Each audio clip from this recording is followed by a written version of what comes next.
Continuando da aula passada, na última aula nós encerramos nesse slide aqui, onde era apresentado o mesmo processo, modelado de formas diferentes, com os mesmos elementos, mas que, no caso de cima, o foco era em não ter duplicidade de elemento, e no foco de baixo era a simplicidade do fluxo, onde essa representação aqui podia não ser muito óbvia para muitas pessoas, certo? Por um outro lado, aqui nós temos o mesmo elemento sendo apresentado mais de uma vez, como no caso Abstract Variability, que está aqui e aqui, e Specify Integrate Subsystem, que está aqui e aqui.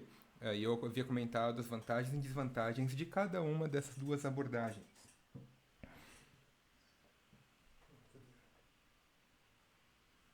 Só isso.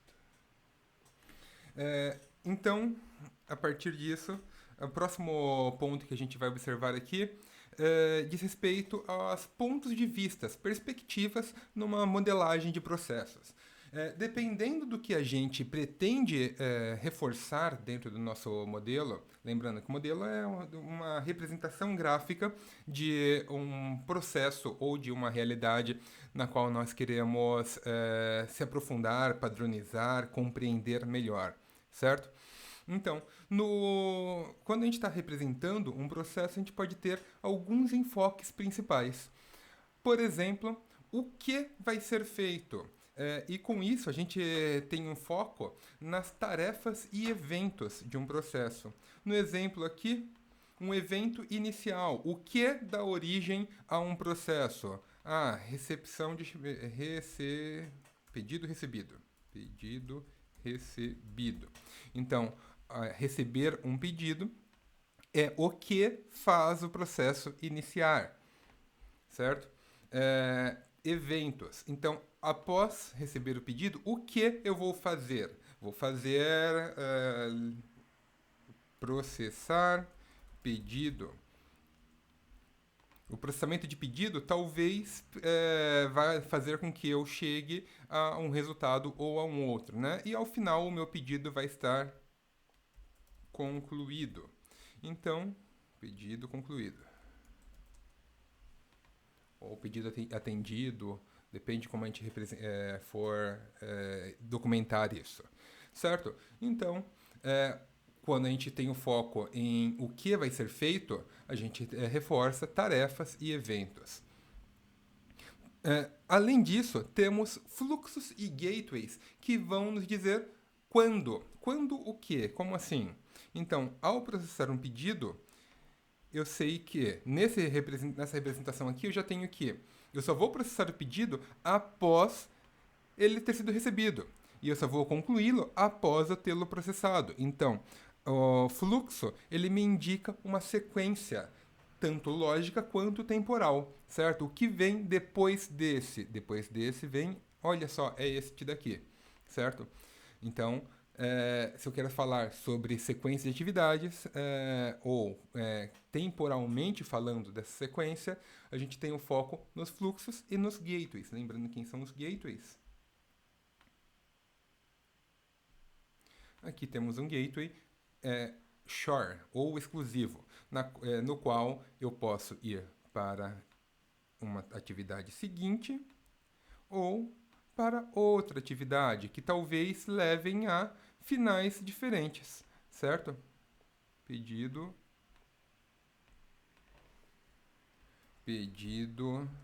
rejeitado.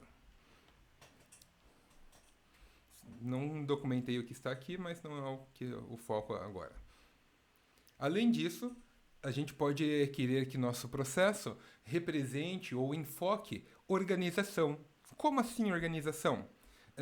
Quem faz a tarefa? A tarefa, ou o processo, ele vai ser dividido em lanes e em pools. Lembrando o que é uma lane e um pool. A minha lane, o meu pool, em primeiro lugar, é esse contentor, essa caixa que vai conter o meu processo. E essa caixa ela pode estar dividida em lanes, certo? Então, pool ou piscina tem várias raias ou lanes. Então, cada pool representa um processo. Então, processamento de pedidos.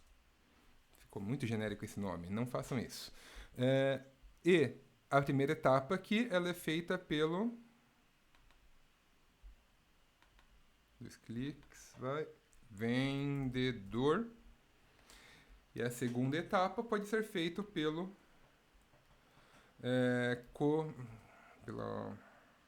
compras.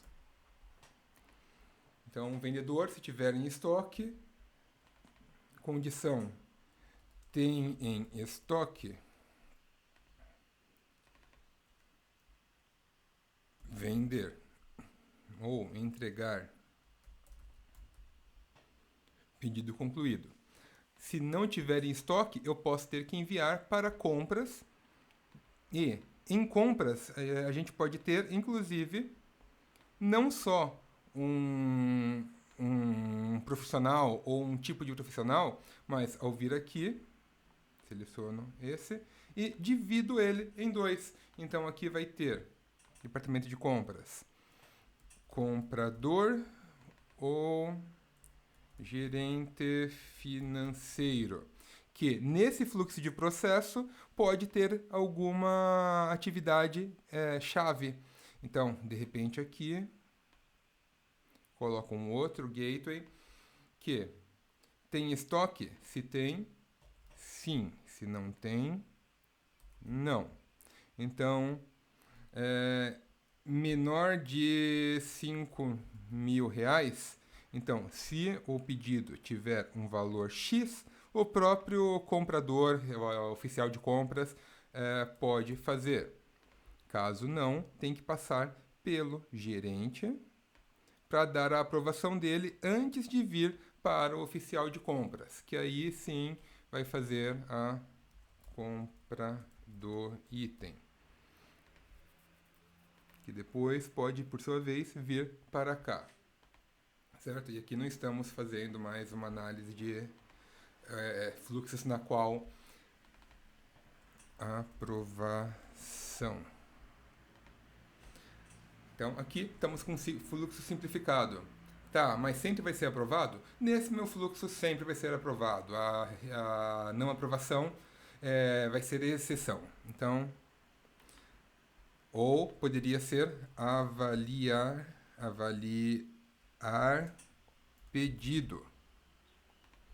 Aí eu venho aqui e crio aprovado. Se sim, a gente tira esse fluxo daqui. Se foi aprovado, vem para compra do item. Sim. Se não, vem para pedido rejeitado. Pô, professor, mas você não colocou aqui o envio de mensagem para o cliente falando que vai ser cancelado. Não tem isso? Talvez tenha, talvez faça dentro do próprio processo avaliar pedido, a etapa de notificação do cliente. Eu poderia deixar isso explícito dessa forma, certo? Mas vai do modelador e das premissas e condições que são dadas nessa modelagem. Outra coisa que eu fiz aqui que pode ser ou não criticada.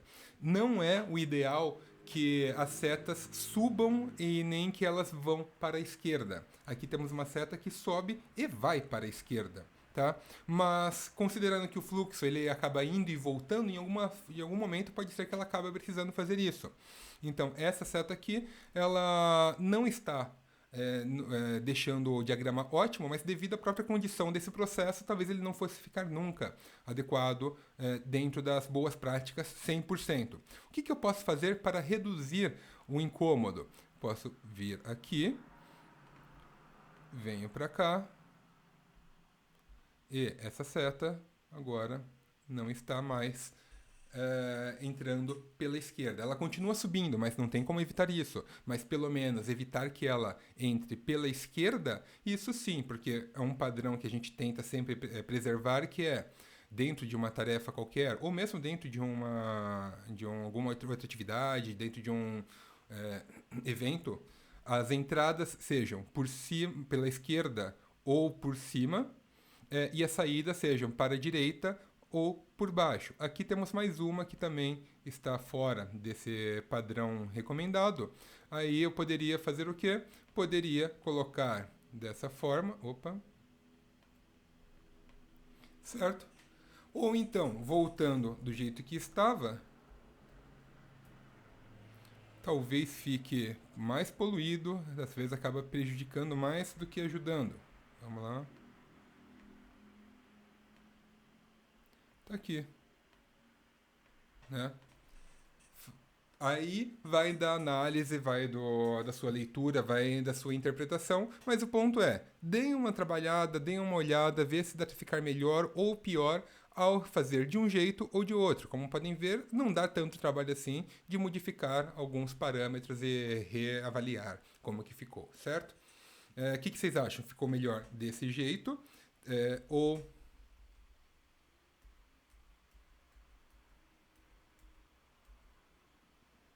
dessa forma?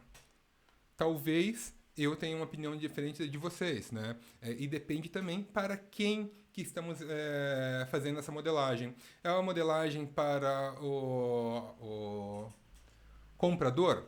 Ou é uma modelagem para o gerente financeiro? Qual que é o nível de compreensão e qual que é a perspectiva que deseja se ter, certo? Além disso, temos também alguns objetos que nos servem para melhorar a nossa compreensão de para onde e da onde vão esses dados. São os objetos de dados e objetos de armazenamento. Objeto de dado é esse daqui. O que pode ser esse objeto de dado? Pode ser, por exemplo, esse pedido que foi criado ali. Então, eu recebi esse pedido e esse pedido ele é processado, a informação dele é lida nesse momento. E também, na hora do processamento do pedido, pode ser que eu tenha o meu objeto de armazenamento aqui. Então, veio um pedido por e-mail pelo meu cliente e eu já vou inserir ele em meu sistema, certo? Aí esse pedido vai ser consultado no momento da entrega, vai ser consultado na compra do item, ou na avaliação do pedido, ou na avaliação do pedido. Aqui eu estou colocando o meu banco de dados, certo? Estão consultando direto do meu banco de dados.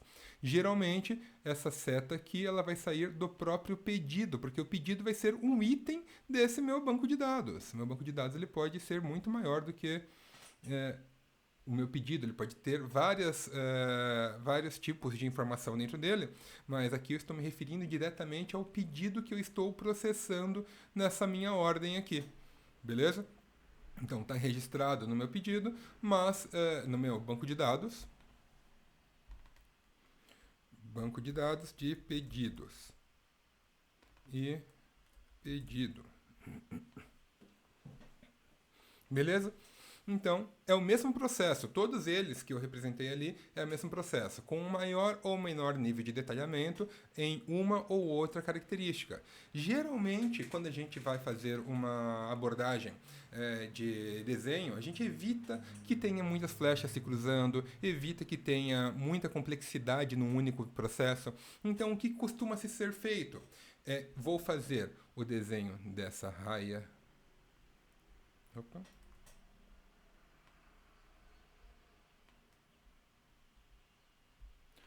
Esse desenho aqui, Ctrl C, Ctrl V. Vamos ver se dá certo. Acho que ele não duplica. Copy, paste.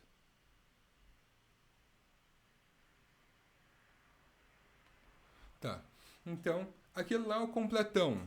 Qual que é a vantagem dele? Tem bastante informação. Qual é a desvantagem dele? Tem muita informação. Pode ficar complexo. Então, vou fazer a minha representação dos meus fluxos.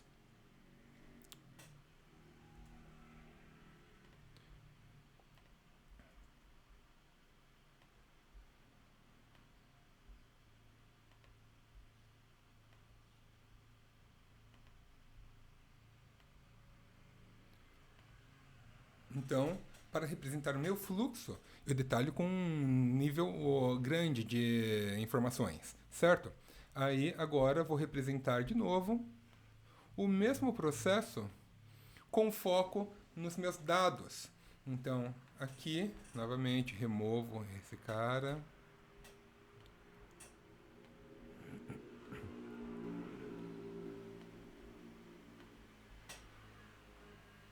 Talvez possa, inclusive, abstrair algumas informações aqui, embora nesse caso específico eu acho que não seja muito interessante. Tá? Aí eu quero saber de estrutura organizacional. Da onde vai, para onde que vai esse meu processo.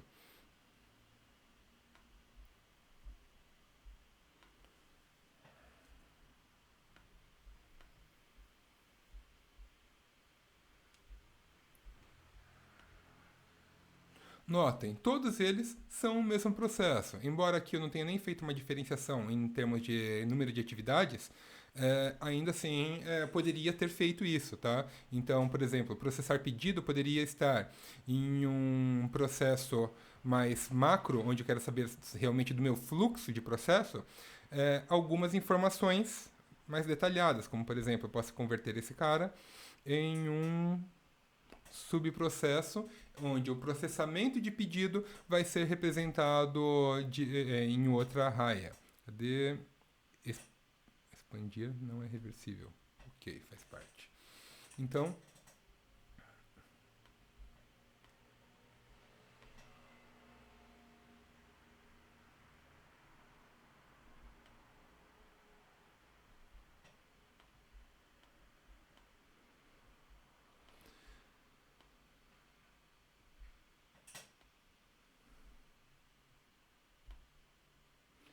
essa minha atividade, processar pedido, pode ser melhor detalhada dentro de um outro. Opa.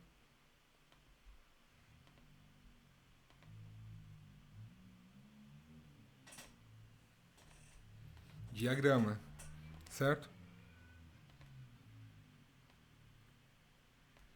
Isso que eu utilizei agora foi um subprocesso expandido, tá? Ele pode ser expandido ou colapsado. Aqui ele está expandido. Quando estava só com maisinho, ele estava colapsado. Significa que ali dentro tem mais detalhes, mas não é nesse diagrama que nós vamos tratar a respeito disso. Então, aqui eu posso falar que meu processamento de pedido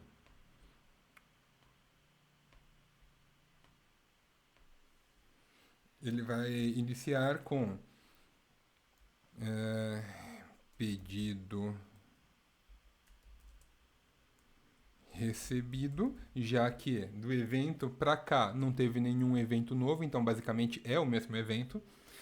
Mas eu vou analisar dados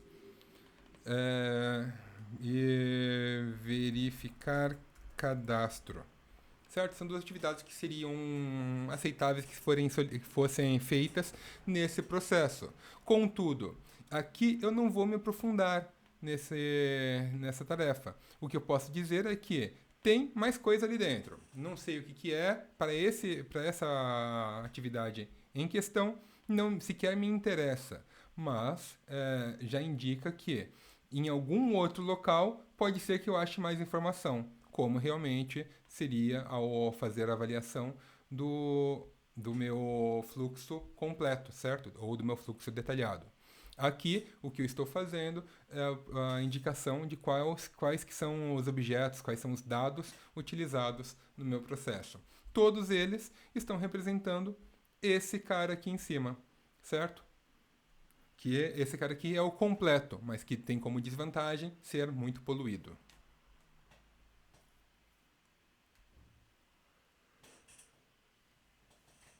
Então, como a gente comentou ali agora há pouco, utilizando o próprio diagrama, ao trabalhar com pools, as piscinas, né, são entidades organizacionais independentes. Por exemplo, cliente, fornecedor, um hospital tal, um hospital fulano, beltrano, enquanto as raias são classe de recurso no mesmo espaço organizacional, como por exemplo, pode ser departamental essa divisão, na qual eu vou ter departamento XYZ relacionado a uma determinada atividade. Ou uma função, vai ter o cargo de gerente, o cargo de comprador, que vai ter determinada atividade que pode ser feita ou não, certo? Aqui, por exemplo, nós temos, nesse caso, inicialmente o vendedor, e depois vai para o departamento de compras, e no departamento de compras tem as sub-raias, né? As raias secundárias, que são divididas aí sim por cargo novamente. Beleza? Aqui temos no slide, para quem está acompanhando só os slides, um exemplo utilizando pools e lanes. Nesse exemplo, eles utilizam mais de um pool para representar o processo, o que é bem comum também. Qual que é a diferença de um pool para o outro? Deixa eu melhorar isso daqui um pouco.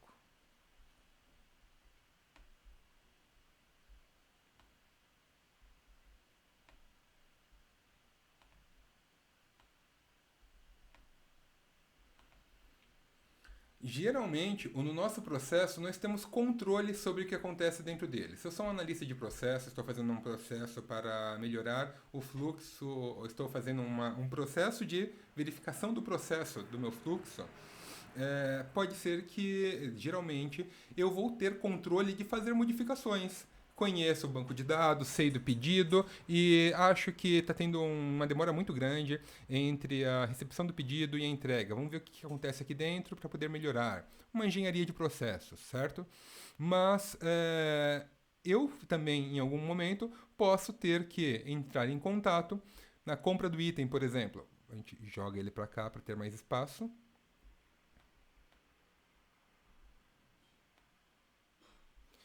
E essa compra do item, opa, vai precisar se comunicar com um fornecedor. Imagina que você seja uma grande montadora com fornecedores na qual você é o principal comprador deles, logo você tem um poder sobre o mercado, acaba que você tem processos de capacitação e de qualidade que o seu fornecedor deve seguir, então vocês têm um alinhamento forte entre os seus processos, o processo do fornecedor e o seu processo, certo? Então aqui, em um nível bem abstrato, está falando que a compra de item envia uma mensagem para o fornecedor. Você sabe o que acontece lá dentro do fornecedor, na qual ele vai fazer uma cotação, vai fazer um projeto para você, de repente, e te envia o produto já aqui. A gente até pulou as etapas de aprovação, certo? Como eu falei, estamos trabalhando aqui com o nível de abstração. Só para ver como é simples fazer esse detalhamento, não precisa nem suar muito. Opa! Na qual aqui eu tenho enviar orçamento, receber a aprovação, aqui.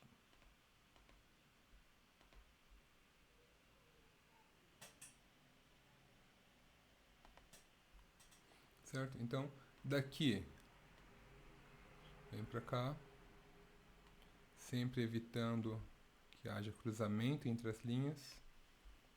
E aqui eu vou ter de novo uma recepção de mensagem, de novo limpando para que não haja esse cruzamento.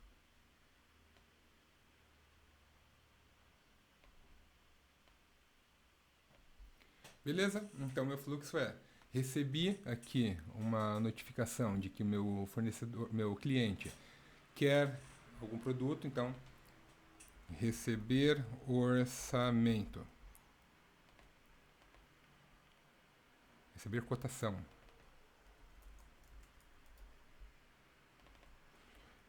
Envio de orçamento. Recepção de aprovação.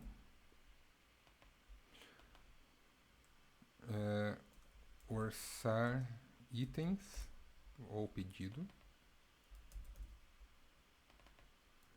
Enviar pedido, certo?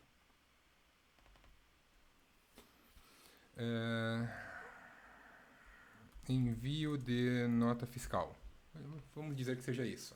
Então, eu sei, embora seja uma instituição externa, qual que é o tipo de processo que acontece ali dentro.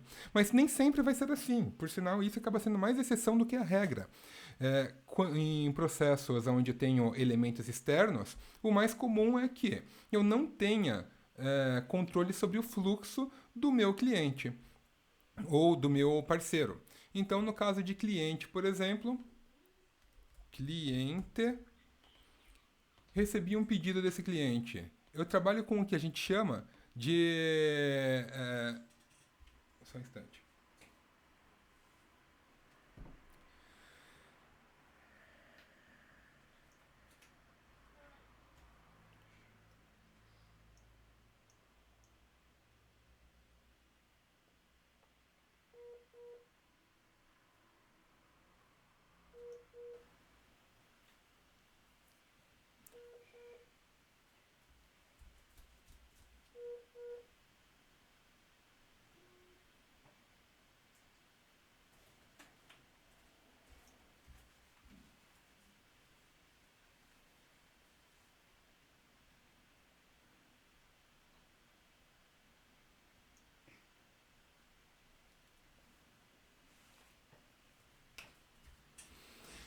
Então, no caso de um cliente, eu não saberia ou eu não posso controlar qual que vai ser o fluxo de pedido, aprovação desse meu cliente.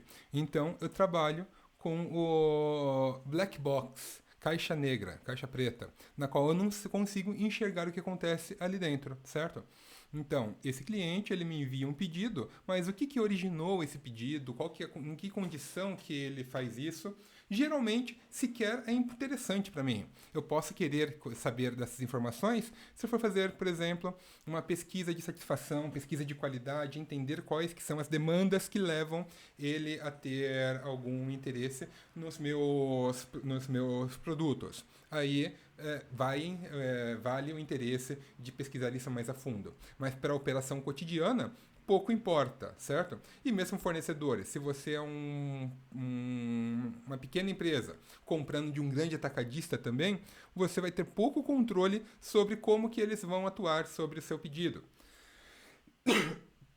Nesse caso, você pode até querer inferir qual que é o fluxo, porque de repente isso vai te ajudar a ter um controle sobre algumas ações suas. Por exemplo, saber que eles em 30 dias vai ter, ao fazer uma compra, você tem 30 dias de prazo para fazer o pagamento. Essa é uma informação interessante que você pode considerar no seu processo, na representação do seu processo. Inclusive representando na forma de um timer, certo? Mas não é vamos voltar ao caso base. Então, aqui no slide temos o cliente como um black box e o fornecedor como um processo representado. Então, eu recebo a ordem de compra, verifico a disponibilidade no estoque. Se estiver disponível, eu vou confirmar o pedido e se não estiver disponível, vou rejeitá-lo, certo? Além disso, após ter confirmado o pedido, eu vou enviar a nota fiscal e vou enviar o produto. E, após concluir os dois, eu posso considerar que minha ordem de compra foi concluída, purchase order, certo? Aqui é um processo que, como eu falei, existem os níveis de abstração. Aqui eles abstraíram a ponto de não representar sequer o evento final ao rejeitar um pedido. Não é muito adequado isso, tá? Então, essa daqui é apenas para simplificação, porque se colocar um slide aqui com 50 elementos na tela, dificulta a leitura, principalmente para quem está estudando aqui, aprendendo os conceitos. Mas isso é uma coisa que a gente não vai considerar adequada em uma atividade, a não ser que assim esteja declarado que pode, tá legal? Essa é a exceção, não é a regra.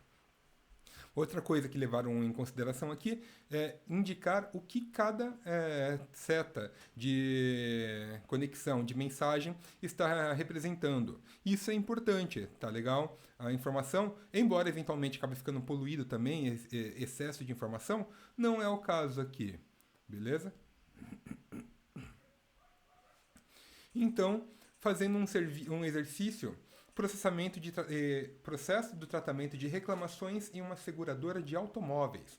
Então, um cliente envia uma reclamação para enviar a documentação relevante. Lembrem da aula passada, a gente havia feito a modelagem já de uma seguradora, né, algumas etapas, aqui é a continuidade disso.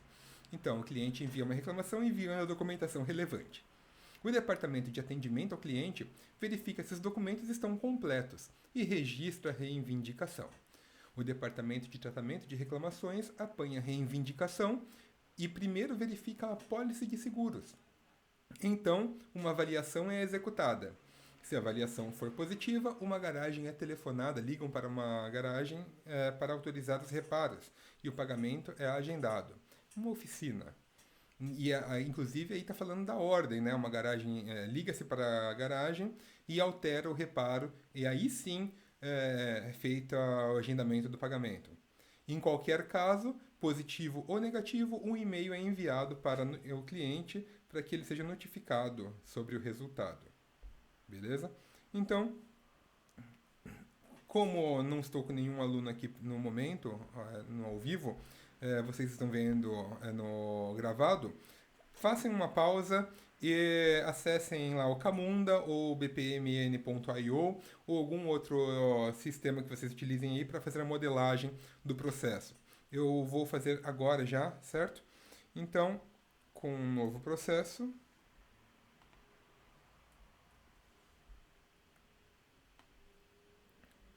vamos lá.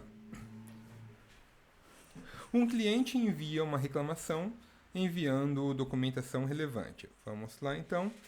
Primeira coisa, o pool do cliente, ou o meu pool, né? E o pool do cliente.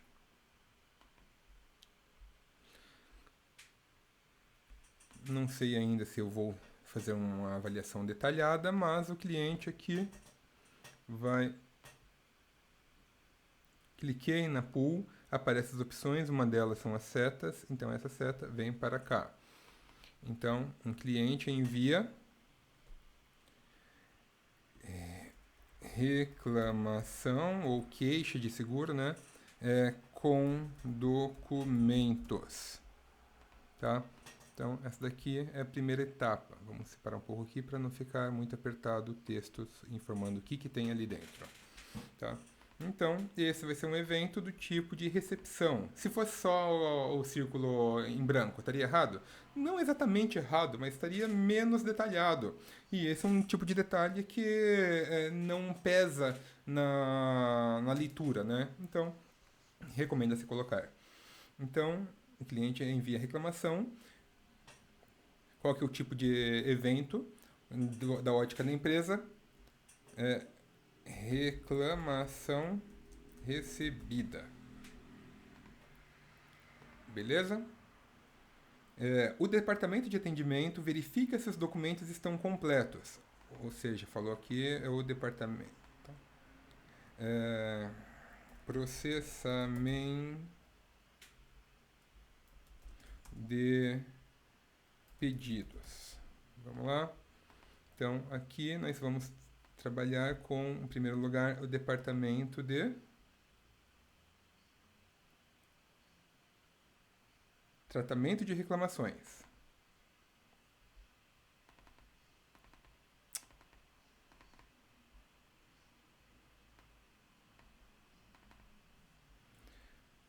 Tratamento de reclamações. Ok, recebeu a reclamação. Verificar a apólice de seguro. Primeira coisa que ele faz é verificar a apólice de seguro. Então, a primeira tarefa é verificar a apólice de seguro do cliente que é em questão, certo? Então, uma avaliação é executada. Executar avaliação. Se for positiva, liga-se para a garagem. Então, tem condição.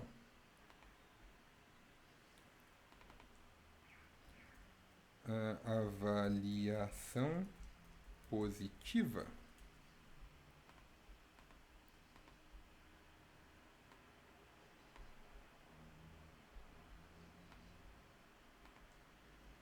contatar oficina para autorizar os reparos e o pagamento é agendado. Para autorizar reparos. Agendar pagamento. Nessa ordem, inclusive ele se reforça que é feito nessa ordem. Em qualquer caso, positivo ou negativo, um e-mail é enviado ao cliente para notificar o resultado. Então, aqui eu posso ter como resultado um pedido rejeitado ou queixa rejeitada, ou sinistro rejeitado, e isso vai para o cliente.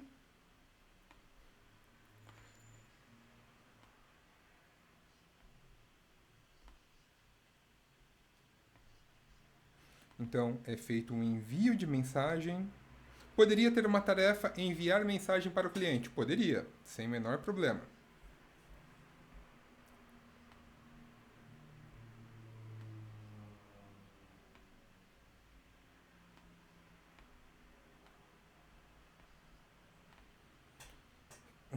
Contatar a oficina, eu posso alterar esse tipo para do tipo de envio de mensagem e deixar isso subentendido. Posso também colocar aqui a oficina como mais um pool externo. Por que eu não coloco ele como uma raia? Poderia colocar ele como uma raia aqui, né? Raia oficina. O problema de colocar como uma raia é que, nesse caso, estaria indicando que a oficina está sob meu controle, sob meu comando, o que não é verdade, certo? Seja por dedução, afinal, geralmente a seguradora e a oficina não são a mesma empresa, às vezes tem a oficina da seguradora, mas nada indica que seja esse o caso, tá? Então, aqui eu vou autorizar a oficina. Vou agendar o pagamento.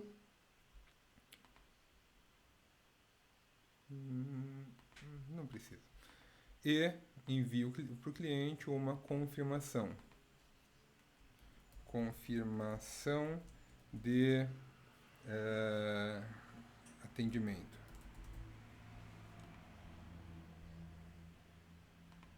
Vou aumentar um pouquinho aqui.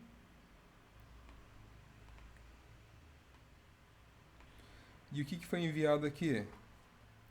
Notificação de pedido rejeitado. Certo? E aqui foi enviado uma notificação de pedido atendido. Seria uma forma de informar isso daqui documentalmente. Esse cliente, eu sei o que acontece dentro do circuito dele? Não sei. Então, o que eu posso vir aqui é convertê-lo em um pool colapsado, uma piscina colapsada, onde a coisa que eu sei é que ele é o meu cliente, certo? Aqui é a oficina. O que a oficina vai fazer com o meu contato para autorização de reparo, para mim pouco importa. Beleza? Pelo menos não nesse processo aqui, dentro da descrição que me foi dada. Possivelmente, num processo mais detalhado, eu ia ter que ter a oficina informando qual que é o orçamento, eu ia ter que ter uma aprovação do meu lado para esse orçamento, certo? O agendamento, depois de ter sido feito esse agendamento pelo processo de processamento de pedido, isso ia dar possivelmente origem a um novo processo que seria o processo de efetivação do pagamento. Esse processo ele poderia, por exemplo, começar com um evento inicial que após eu receber esse agendamento de pagamento, poderia, por exemplo, ter aqui um evento do tipo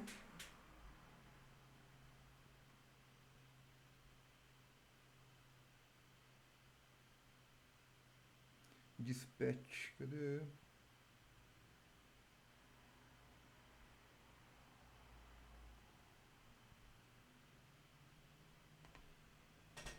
Envio de sinalização, cadê? Do tipo, certo? Então, aquele envio iria vir para cá.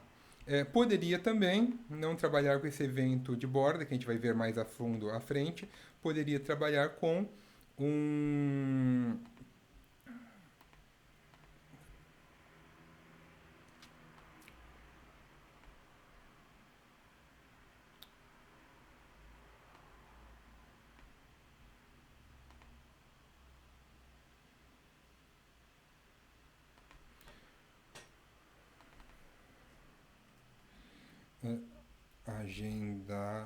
pagamento agendado, certo? Então, ao finalizar o agendar pagamento, eu iria vir tanto para cá quanto para cá.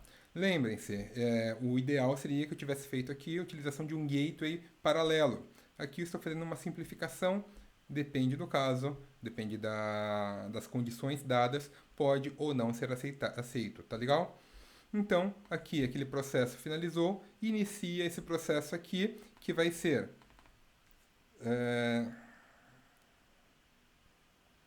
reservar valores para o pagamento. Então, vai ter o pessoal do financeiro que vai fazer a programação financeira. Aí, aguardar até a data. E aqui a gente vai ter um evento do tipo timer, certo? Então, ao aguardar a data,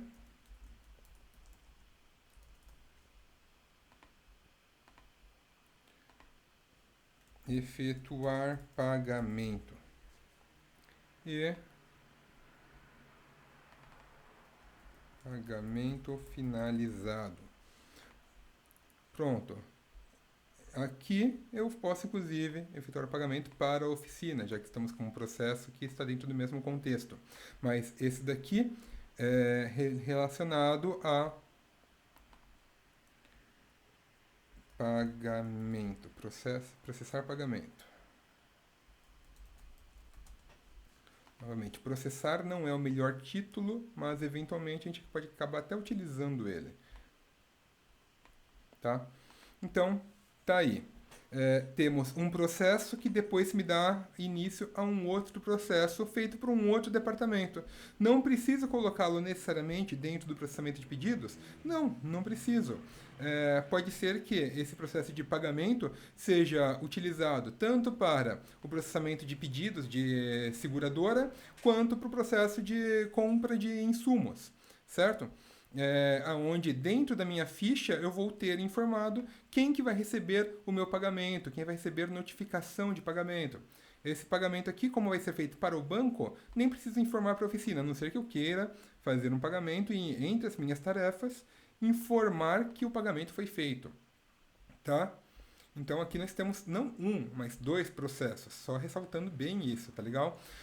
Uma coisa que é bem comum ter com uma confusão para quem está estudando isso daqui é o fato de que, muito comumente, vocês vão imaginar o fluxo de produção de veículos, aonde vai lá desde do extrativismo, minério de ferro, vai para o forno, vira o aço, vai para a fábrica, vai virar chapa, essa chapa vira peça, aí essa peça vai para a indústria, essa indústria, a montadora, vai utilizá-la em dada etapa do processo e com isso vai ter o veículo concluído que vai para o distribuidor, que vai para a concessionária, que vai chegar para o cliente.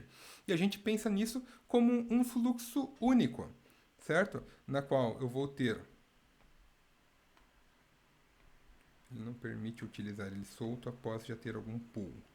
Até ter o pool, tudo bem. Então, vou ter cada uma dessas etapas que eu falei, falando lá desde o minério até a minha chapa, até o meu veículo. Depois eu vou ter também Um outro processo falando do petróleo para virar plástico, para virar peça, para entrar, aí sim, no meu veículo. E por aí vai.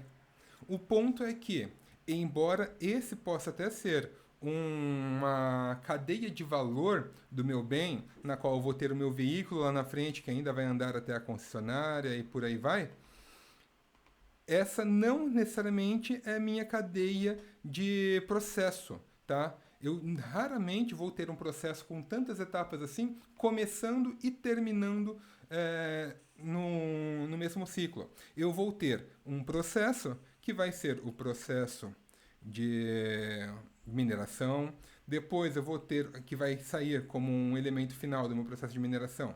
Vou ter um processo vai ter o minério de ferro, depois eu vou ter o aço, depois eu vou ter a barra, depois eu vou ter a peça, depois eu vou ter ela dentro de um processo do meu veículo e por aí vai, tá? Nós não estamos olhando o meu fluxo completo nesse momento, assim como aqui nós também não precisávamos estar olhando para o meu fluxo do pagamento também dentro do meu processo de pedidos. Senão, eu deveria ter o fluxo do pagamento, eu deveria ter detalhes do processamento dentro da oficina, eu deveria ter outras abordagens que a gente aqui está considerando que não é parte da minha gestão, não faz parte do meu interesse nesse momento, pelo menos.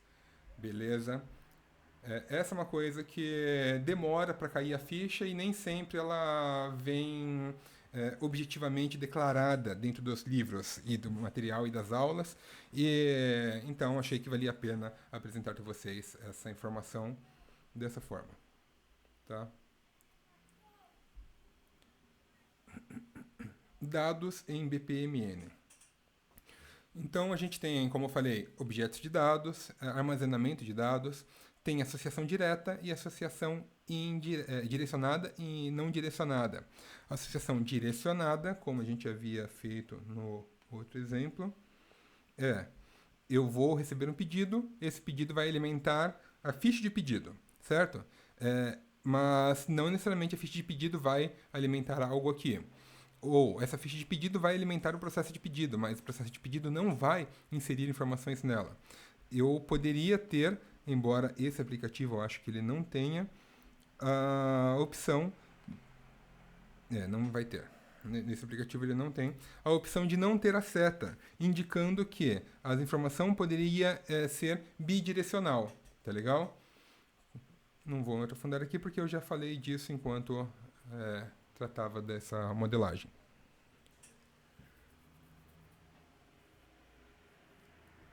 Continuando no exemplo, temos aqui um exemplo documentado da modelagem com dados.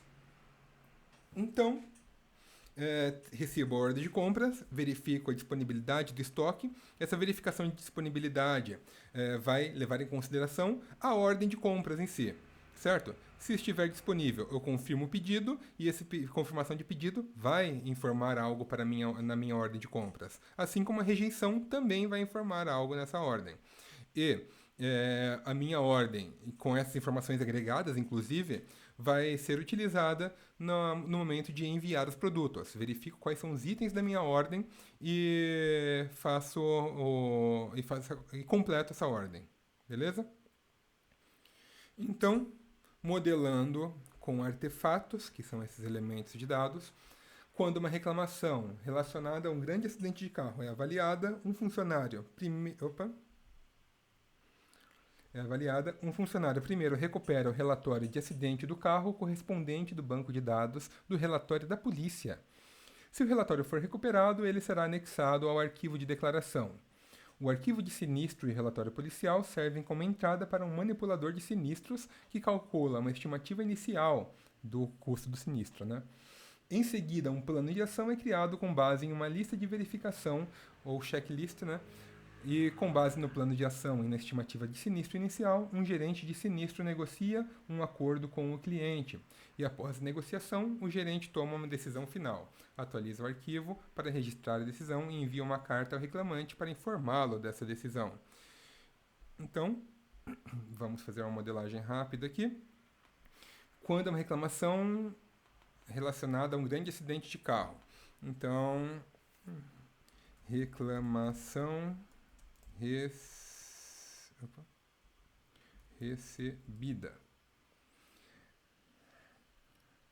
Um funcionário recupera o relatório.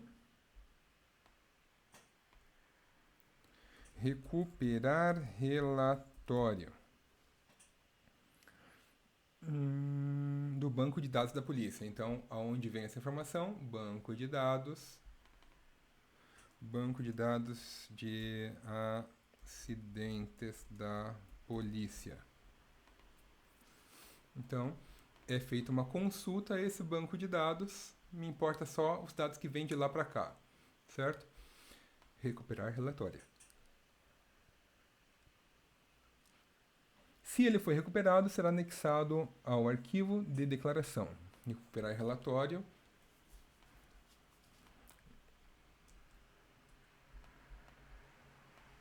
Isso vai ser anexado ao... Cadê? Arquivo.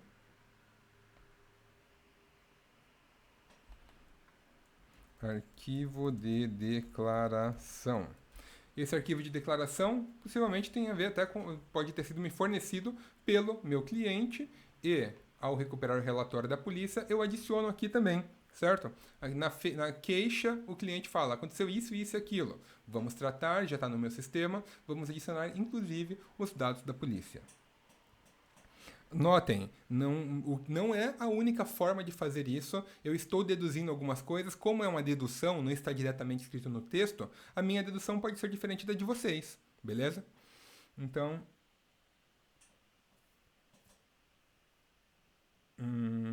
se o relatório for recuperado, será anexado à declaração. O arquivo de sinistros e o relatório policial servem como entrada para o manipulador de sinistros. Então, temos também o arquivo da declaração, que deve ser o mesmo arquivo de sinistros, e o relatório que já está aqui. Então,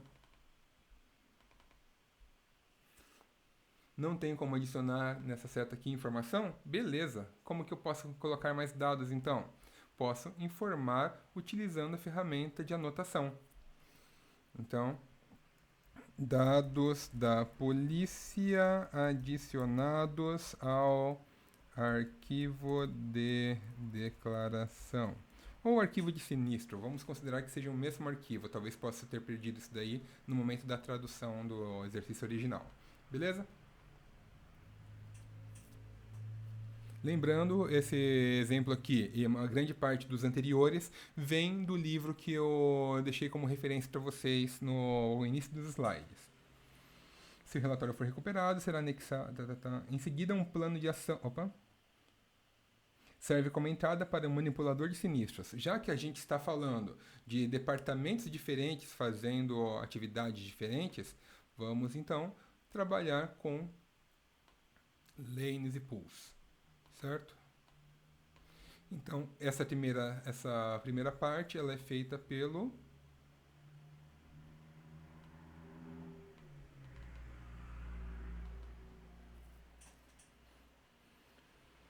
funcionário recupera acidente. Tá, como é funcionário, eu não sei quem que é, vamos falar que é o analista de sinistros. Sim. Aí, em seguida, a gente vai ter a função do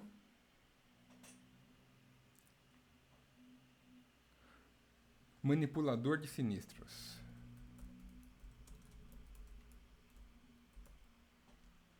O handler é o cara que vai dar jeito, certo? Calcular a estimativa inicial de sinistros é a atividade dele nesse momento. Então, esse aqui pode vir um pouco para o lado. Calcular estimativa de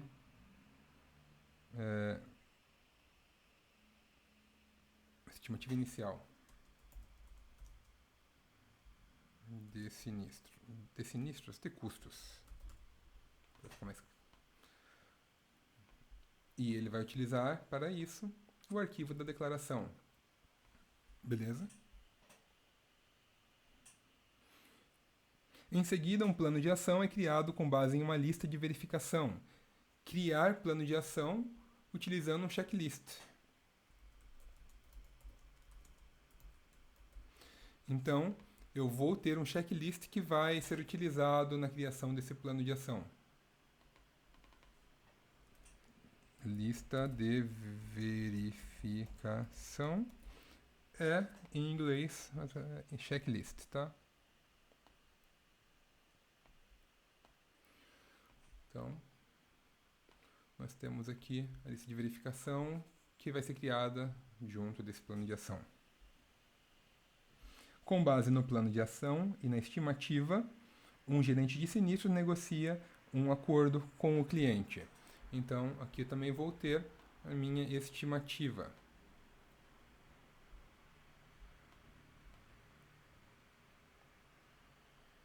O orçamento.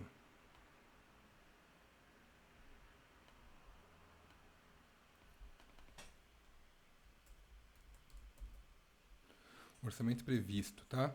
Então, eu tenho o arquivo da declaração, junto dos dados da polícia, eu tenho o orçamento, eu tenho o meu checklist, que mais que eu preciso?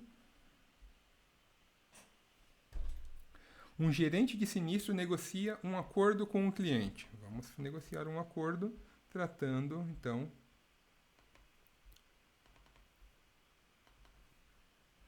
gerente de sinistros.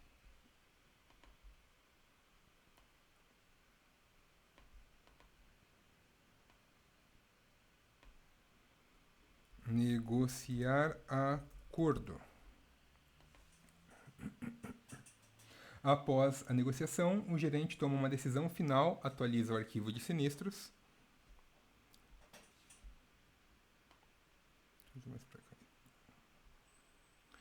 Vai ter que ter umas setas meio que cruzando o diagrama todo. Então,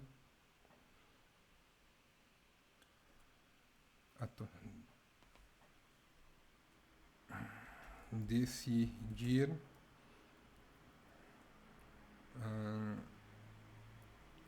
decidir o que é? Decidir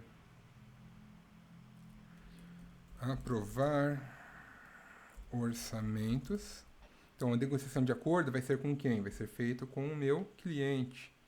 Novamente, a gente não sabe como que o cliente funciona muito bem, então a gente trata ele como um black box. Negociar acordo.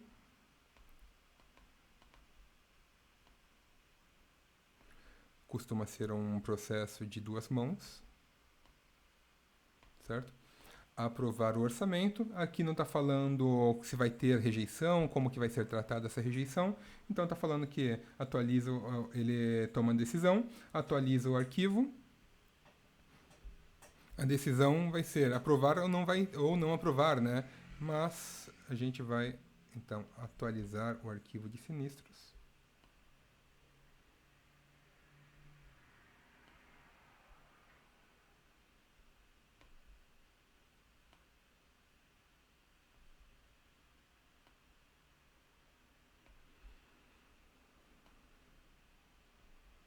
E o que mais?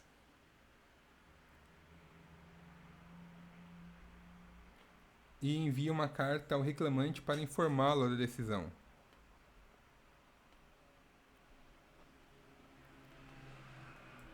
Negociação. Informar decisão.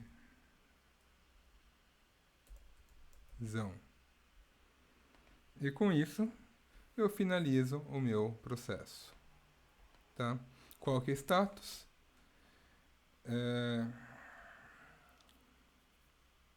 Sinistro a conserto, né? Conserto aprovado. Se for conserto ou pagamento do seguro, você sabe lá qual. Ou rejeitado, né? Mas como aqui a gente não está tratando de condição sim ou não, a gente deixa só uma delas que tá bom. Volta. Então, recapitulando rapidamente, temos conexões que podem ser de mensagens, de fluxo ou de associação. Temos que eles servem para indicar sequência de atividades ou conexão junto a elementos de dados. Temos os swim lanes, que são a piscina e o pool, né? E o lane, ou raia. Elementos de fluxo, que dizem respeito aos gateways, que vai indicar para qual caminho segue meu fluxo, evento, que vai dar início, finalização e controle no meu fluxo, e atividades que vão agregar valor durante o fluxo do meu processo. E os artefatos de objeto de dados, de armazenamento e anotação de texto. A anotação de texto eu utilizei uma no último exemplo ali. Tá? Além disso, alguns principais elementos. Temos a tarefa, o evento inicial, evento final, que indicam respectivamente início e fim do processo. Temos as tarefas, que vão agregar valor, fluxo, que indicam o sentido do processo. Temos os gateways e, que vai ir para um caminho e para o outro.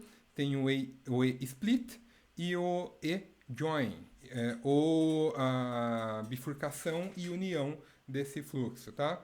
Assim como aqui temos um e exclusivo, XOR, ou exclusive OR, né? Que vai tratar de um caminho ou do outro, e aqui a união deles. Lembrando que quando eu estou saindo com mais de um fluxo de uma atividade, ele faz o papel de um e-split, certo? Todas as saídas serão habilitadas. Já ao receber mais de um fluxo numa atividade, ele faz a função de união. Desculpa, aqui e, tá? Então todos eles são habilitados, e aqui é ou. Qualquer um deles que entra dá início. Então, se você liga duas atividades utilizando duas setas, por exemplo, não que alguém faça isso, não é comum, mas se eu saísse essas duas e chegasse essas duas, cada uma que fosse para lá ia dar início a uma nova atividade, certo? Então, tenho uma saída aqui e duas entradas aqui. Tomem cuidado com isso. E o que há de errado nesse modelo que apresentamos agora? Isso aqui está relacionado àquele processo de criação de um modelo de processo, certo? Então, vou identificar a variabilidade enquanto especifico subsistemas integrados que vão ser modelados agora. Vou gerar os principais caminhos para serem representados, vou gerar o caminho uma combinação de caminhos ótimas, e ou eu concluo ou eu volto para novamente efetuar a especificação do subsistema. Mas ao fechar esse subsistema, eu estou aqui, sem que eu tenha no outro lado uma conclusão também. Então esse caminho ele nunca vai conseguir ser finalizado, certo?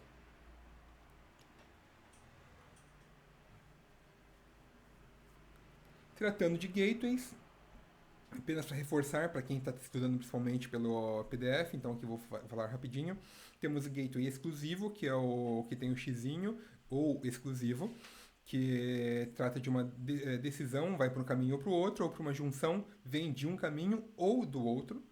O gateway paralelo, que eu vou ter uma divisão dos caminhos, então vai iniciar um caminho e vai iniciar o outro também, assim como tem uma junção, significa que só vou dar andamento quando tudo que chega até mim está finalizado. E eu tenho o inclusivo, que é o OR. Esse daqui é esse item que está aqui, esse gateway que está aqui. Ele tem um círculo dentro dele. Então, quando você trata desse tipo de abordagem, você não consegue, por exemplo, fazer a modelagem dela em um sistema BPMS, para que seja criado um sistema inteligente, tá? Mas, lido por pessoas, faz sentido. Então, nesse caso, por exemplo, eu tenho o processo de identificar qual é a documentação necessária. Dependendo do que eu identificar aqui, eu vou falar que eu preciso de uma certidão negativa, eu preciso de uma certidão, um atestado criminal, antecedentes criminais, e eu preciso de uma certidão de débitos, tirar ali o SPC e Serasa, certo? mas depende de uma condição avaliada aqui dentro. De repente, para o processo que eu estou avaliando, preciso dessa e dessa só. Então, eu não vou fazer um monte de fluxos aqui para poder representar se isso, aquilo, outro. Eu tenho apenas um gateway ou, não o ou exclusivo, mas um gateway ou, na qual, dependendo das condições, ele vai iniciar para cá, e ou para cá, e ou para cá. Ok? Tá, mas aí como que eu sei se eu vou dar andamento? Se eu iniciei esse e esse, quando eu terminar esse e esse, eu dou andamento. Certo? Espero que faça sentido isso. Estou aguardando dúvidas de vocês no portal, beleza? Aqui temos um outro exemplo, na qual, utilizando um gateway ou eu recebo um pedido e se eu tenho os itens desse pedido no armazém A, eu vou verificar se ele está disponível no armazém A. Se esse pedido é de itens no armazém B, eu vou verificar se está no armazém B. Por exemplo, itens congelados e itens secos. Então, dentro do meu pedido, eu vou verificar. Às vezes eu tenho dos dois, às vezes eu tenho só de um tipo. Então, ao fazer a verificação, eu vou dar andamento ao meu pedido e verificar o armazém ou solicitar para reestocar, para comprar novamente. Então, como consertar esse modelo dentro do que a gente viu, certo? Opa, eu acho que não é dado a resposta. Então, nesse modelo, tem algumas formas que eu poderia consertar. Por exemplo, eu poderia, vamos usar aqui a caneta, colocar essa seta não aqui e sim aqui, certo? Só um porém, eu não posso ter várias entradas num gateway ou e várias saídas, ou na verdade nenhum gateway, uma entrada para várias saídas, ou duas ou mais entradas para apenas uma saída, certo?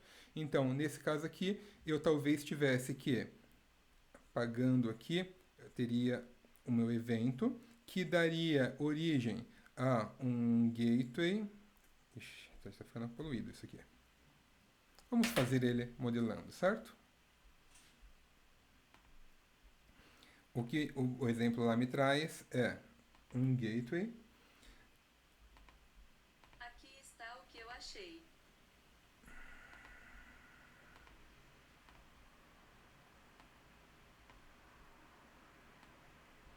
Tirando o fato que ele é do tipo paralelo, gateway ou. Dois caminhos.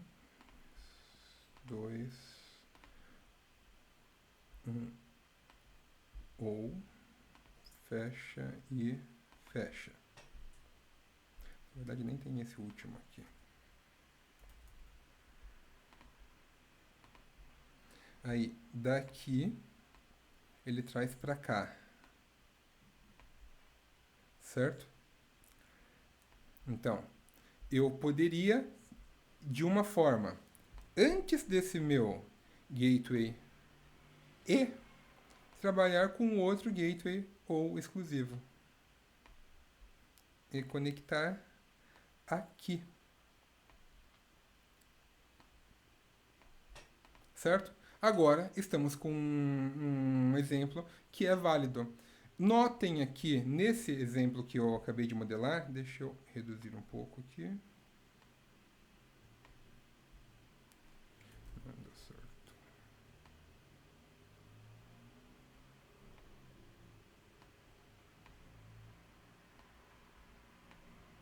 Só para caber na tela. Notem que nesse exemplo, o meu ou fecha com um ou, o meu e fecha com o meu e, certo? Quando você começa a fazer aquelas combinações, igual no exemplo do começo dessa aula, do final da aula passada, a chance de falhar por um erro de arquitetura de processo acaba sendo grande, tá? Então, mais uma modelagem aqui. Deixa eu ver uma coisa. Tá. Quando a reclamação é recebida, ela é registrada. Após o registro, a reivindicação é classificada, levando os dois resultados possíveis. Simples ou complexos. Então, pode ser uma queixa simples ou uma queixa complexa. Se a queixa for simples, a política será verificada. Para reclamações complexas, tanto a política quanto os danos são verificados independentemente. Então, tratando aqui no BPMN,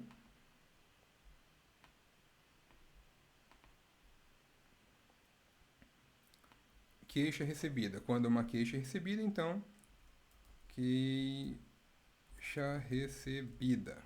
Lembrando as boas práticas, os guidelines de nomenclatura, o objeto e um verbo no passado, certo? Então, a queixa é recebida. Aí, para a reclamação recebida, ela é registrada. Após o registro, registrar reclamação. Registrar queixa. Após o registro, ela é classificada levando em consideração 2 resultados possíveis. Então, vou fazer o seguinte, registrar e classificar. Talvez no próprio ato de registro já tenha essa classificação, tá? A gente não está descrevendo internamente o processo. Essa descrição pode vir numa documentação auxiliar que acompanhe esse tipo de informação. Então, classificar e registrar a queixa. Como que a gente vai classificar? Se ela pode ser simples ou complexa. Tipo de queixa. Se ela for simples, a política é verificada. Verificar política. Para reclamações complexas, tanto a política quanto o dano é verificado, certo? Verificar política e dano. Poderia ser feito isso, mas lembrando, verificar política internamente vai ter alguns passos. Verificar política e dano vai ter os mesmos dados acima e mais alguns dados, mais algumas etapas referente aos danos. Então, o que eu faço aqui?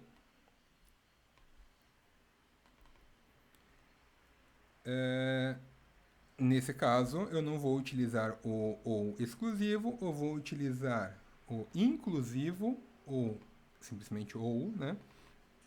E verificar política para, em todos os casos, em qualquer caso, e aqui, ser complexo, certo? E como que eu fecho isso? Com a mesma forma que eu abri. Afinal, no exemplo que eu acabei de mostrar para vocês, é importante sempre fechar da mesma forma que abre, né? Então, está aqui. Para reclamações complexas, e com isso a gente fecha esse processo, beleza? Com isso a gente tem aqui uma representação de que, se for simples, eu vou para cá, porque qualquer caso, vem para cá, fecho e vou embora. Se for complexa, eu vou aqui em qualquer caso e também vou aqui se for complexo. Aí venho para cá e continuo em seguida, tá? Poderia colocar aqui se simples ou complexo. Considerando que qualquer caso pode ser simples ou complexo, são sinônimos, mas aqui está mais claro que está objetivamente falando o que eu queria dizer. Beleza? Bem, próxima aula a gente continua. Hoje, como teve as apresentações do projeto inicialmente, a gente acabou gastando um pouco mais de tempo que ia ser utilizado para fechar esse tema. Beleza? Espero que vocês estejam acompanhando e, novamente, estou à disposição para qualquer dúvida que possa vir a surgir. Então, fiquem bem, boa semana, abraço.